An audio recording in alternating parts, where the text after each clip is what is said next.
ஒரு விதை சொல்லிய பாடம். ஒரு நாள் ஒரு சிறுவன் மண்ணில் ஒரு சிறிய விதையை நட்டான். தினமும் அதற்கு தண்ணீர் ஊற்றி அது எப்போது மரமாக வளரும் என்று காத்திருந்தான். ஆனால் நாட்கள் கடந்தும் எதுவும் முளைக்கவில்லை. அவன் மனம் உடைந்து, நான் செய்தது எல்லாம் வீணா என்று நினைத்தான்.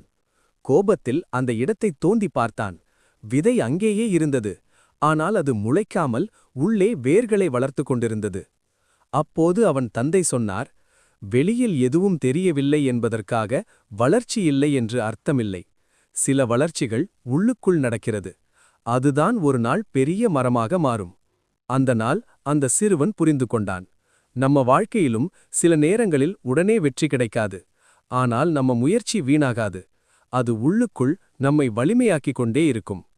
நிதானமாக வளர்ந்ததுதான் நீண்ட நாட்கள் நிலைக்கும்.